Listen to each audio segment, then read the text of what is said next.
El Charrito Pemex, el promotor del petróleo mexicano. Sé bienvenido a tu canal Megóforo. Iniciamos.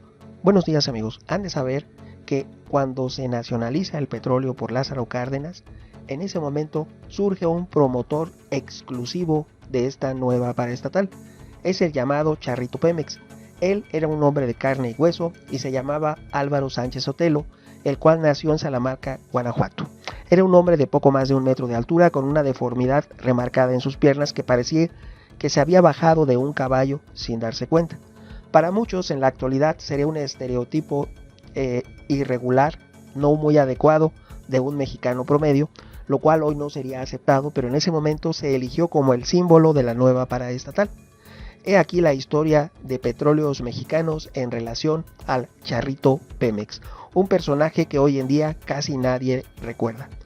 También vemos que tras la expropiación petrolera fue que nació ese personaje singular y único que acompañó indudablemente durante las primeras décadas la imagen de la empresa paraestatal mexicana. Recordemos que el 18 de marzo de 1938, tal vez porque Estados Unidos necesitaba liquidez, efectivo, dinero por la Gran Depresión, se estaba recuperando de la Gran Depresión y estaba en sus finanzas quebradas, tal vez por eso, o tal vez sea para que no vendiera a Europa.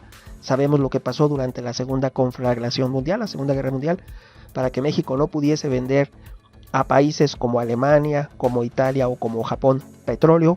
Tal vez por eso se nacionalizó la industria petrolera en México, porque las compañías más importantes que extraían petróleo en México, este es un breve paréntesis, eran alemanas, italianas, incluso había personal japonés en algunas de ellas, que eran los técnicos y eran los que estaban diseñando estrategias para una extracción más efectiva del petróleo.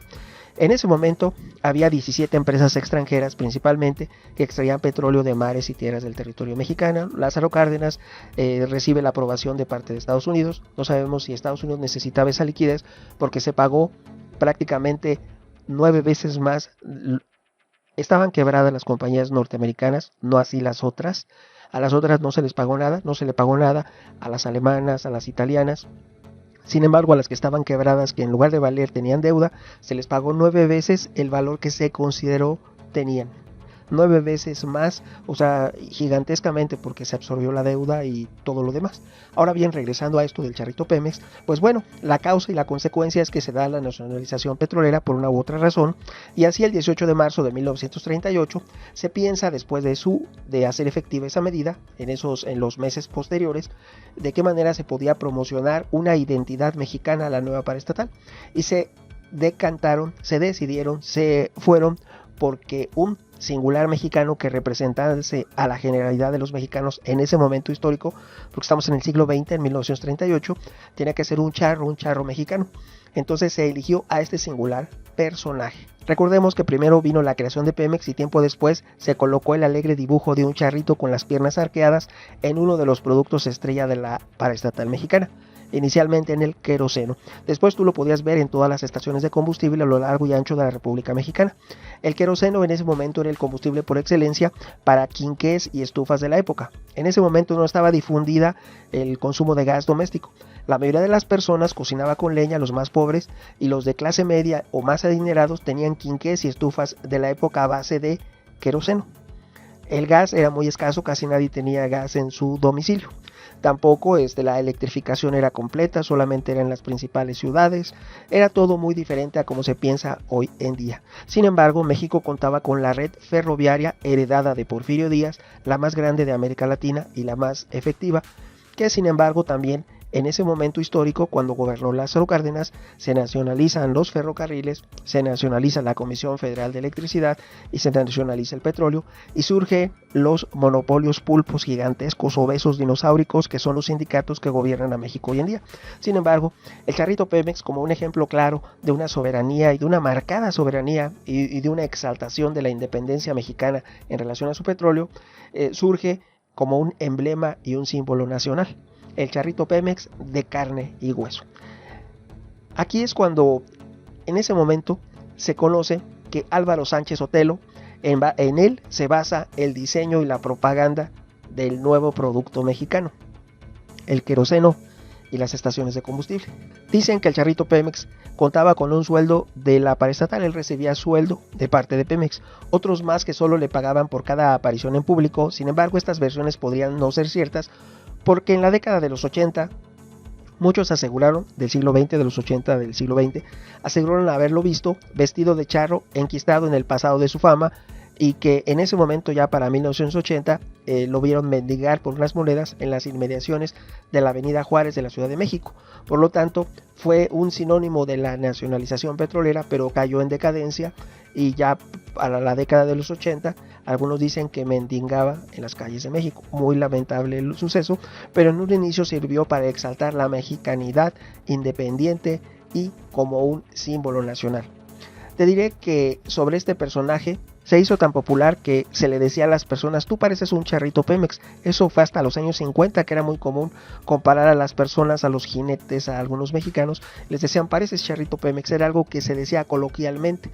Recordemos que también para esas épocas el pulque era muy popular y muchos símbolos mexicanos que se fueron perdiendo poco a poco conforme fue avanzando el siglo XX y entrando las últimas décadas hasta llegar al siglo XXI, donde ya todo eso ha desaparecido. Se dice que cuando alguien toma esa postura de las piernas arqueadas, le dicen: eres un auténtico charrito Pemex. Eso era, lógicamente, en el siglo XX. Hace no mucho salió a la luz la que podría ser la última foto del charrito Pemex, se la tomaron en 1987. En ella se le ve como siempre, pero lógicamente ya era una persona de edad avanzada, porque en su juventud fue el símbolo cuando se hizo la nacionalización el 18 de marzo de 1938, y durante esos primeros años trabajó y cobró en la paraestatal naciente que surgió Pemex. Después, cuando ya no era necesaria su imagen, ya se le despidió, no se le dio nada, ni indemnización ni nada. Se dice que por eso terminó mendigando por unas monedas en algunas calles del centro histórico de la Ciudad de México, y que la última foto que se le tomó fue unos años antes de que el personaje singular falleciera, que fue en 1987. Aunque resaltó mucho y fue un emblema del charro mexicano, y sobre todo de que era México soberano en relación a su petróleo.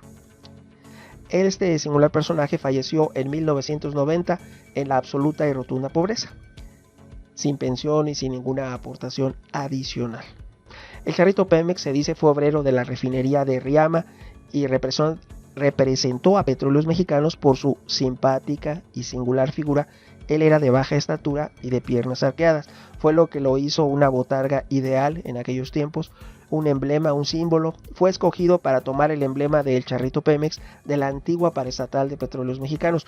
Voy a aclarar que inicialmente en sus orígenes no se llamaba Pemex, pero era la paraestatal mexicana a la que todos nos referimos. Don Álvaro contaba con un sueldo y aporte de parte de Pemex para fungir como la imagen de la empresa. Lamentablemente ese dinero no fue suficiente, no se le garantizó una pensión y murió en la pobreza. Si te preguntas quién fue Álvaro, te diré que en 1950, cuando se inauguró la refinería de Salamanca, muy emblemática, el personaje del charrito comenzaba a hacerse un nombre a nivel nacional. De hecho, él fue a la inauguración de la refinería de Salamanca y fue el emblema del nuevo México que retomaba el crecimiento y el impulso nacional a base de los ingresos petroleros. Históricamente, el charro tricolor fue la imagen de Pemex, ojo, desde 1938, año en que se nacionaliza, 18, hasta 1976, cuando fue sustituido por un caracol. Para ese entonces ya funcionaban las plantas de Pemex en Azcapotzalco, Poza Rita, Tampico y Minatitlán. Es probable que el dibujo fuese diseñado porque también se tomaban imágenes de él real, y también se hizo un diseño animado que acompañó a los productos iniciales de Pemex. Se dice que el dibujo fue diseñado primero y ese sujeto haya aprovechado con gran astucia su parecido al dibujo que aparecía en toda la publicidad del queroseno, el combustible para quinqués y estufas de la época por excelencia. También existe la posibilidad, en lo que hay coincidencia, de que este peculiar sujeto inspirase en algún modo poco virtuoso al dibujante original del emblema, hasta la conformación de una caricatura del mexicano de esa época, y que se representó en él mismo por ser, en cierta forma, algo que ya estaba decidido. Había un dibujo y había una persona de la vida real. A ciencia cierta, parte de la magia de la historia del charrito Pemex corre desde el desconocimiento dado a qué fue el primero, el huevo o la gallina, el dibujo o el personaje de la vida real. ¿Qué fue primero? No se sabe, no hay datos verificables. Lo cierto es que de alguna u otra manera fue un emblema que fue muy conocido en México y en el mundo, porque México exportaba petróleo. Pero recordemos o imagina una época en la que la electricidad era un lujo que pocos se podían dar en sus casas, en la que las tecnologías que hoy se te hacen muy comunes y facilitan tu vida, aún no llegaban al grueso de la población. El 80% de las viviendas en la República Mexicana no tenían llave de agua caliente y fría en su baño, en su cocina. No es lo que hoy ves normal, en esa época no lo era. No había, en la mayoría de las poblaciones no contaban con agua potable, drenaje, electricidad, y no hablemos ya de otros servicios como teléfono, telégrafo. Simple y sencillamente era una modernidad que no alcanzaba a toda la geografía mexicana y solamente a las poblaciones principales. Únicamente, como te comenté en el inicio del video, teníamos la red ferroviaria más grande de América Latina y una de las mejores del mundo en esa época. Ahora bien, imagina esa época donde era un lujo la electricidad y no había los servicios que hoy se te hacen comunes. Por lo tanto, los mexicanos, los que no tenían, digamos que la mayoría de la población tenía que ingeniárselas para salir adelante en su día a día. Aunque te sorprenda, no te hablo del día de hoy, te estoy hablando de lo que ocurrió en el siglo XX, alrededor de 1948, 10 años antes, 10 años después. Por lo que la gente de menos recursos debía administrar de la mejor forma sus escasos recursos. En ese entonces, el líquido maravilla, lo que hacía posible que cocinaran las familias mexicanas, se llamaba queroseno, petróleo diáfano o petróleo morado. Este líquido servía igual para iluminar las estancias en las noches, en las lámparas llamadas quinqués. En muchos pueblos de México había quinqués en la plaza principal, todos los días eran encendidos y eran apagados en la madrugada. Y también la mayoría de las casas, les hablo de lo que hoy hay en proporción de cocinas de gas, en ese tiempo era de queroseno. Entonces se cocinaba en esas estufas, que Pemex también vendía esas estufas, también era una compañía que vendía electrodomésticos, lo que hoy se le llamaría electrodomésticos. En ese tiempo pues, no usaban electricidad, no eran electrodomésticos, eran enseres domésticos. Esos enseres domésticos para la cocina consistían en estufas de queroseno, vendidas por Pemex y ofrecidas en ese momento en 1948 a 25.50 pesos de la época. Y también se vendía como un exterminador de cucarachas, piojos e incluso para trapear el piso. Se ofrecía el queroseno para un sinnúmero de aplicaciones posibles para uso en los hogares. Era un producto que Pemex expedía a la par de la gasolina. El litro costaba tan solo 15 centavos, a diferencia de la mexolina y la supermexolina que costaban 45 y 55 centavos. Veamos la proporción. Hoy en día un litro de gasolina roja te cuesta 23 pesos, 22 pesos. En proporción, en aquel tiempo te costaba 55 centavos y el queroseno 15, era 3 veces más barato. Es como si hoy en día el queroseno con el que pudieses cocinar, porque en ese tiempo era muy común la estufa de queroseno, costase 3 veces menos que el litro de gasolina. Esa es la proporción y era lo que había en ese momento. Pero en ese momento era muy barato, el queroseno era prácticamente regalado y la gasolina también. Por eso los automóviles eran de 8 cilindros, había hasta de 12 cilindros y no importaba si el tanque de gasolina se agujeraba, no faltaba quien les saldría más barato seguir reponiendo la gasolina perdida, lo cual no es adecuado. Pero sin embargo llegamos hasta la primer crisis de hidrocarburos en los años 70, donde se incrementó el precio de los derivados del petróleo. Antes de eso prácticamente eran regalados y todo el mundo podía disponer. Era lo más barato para cocinar, más barato que el gas doméstico, más barato que cualquier otro combustible, el queroseno. Como bien, amigos y amigas, han escuchado la historia del charrito Pemex. ¿Qué piensas? ¿Qué opinas de esta situación? De un emblema que caracterizó el siglo XX en la paraestatal mexicana. Como siempre, tu opinión es muy importante. ¿Tú qué piensas? Tu amigo Megóforo. Hasta pronto.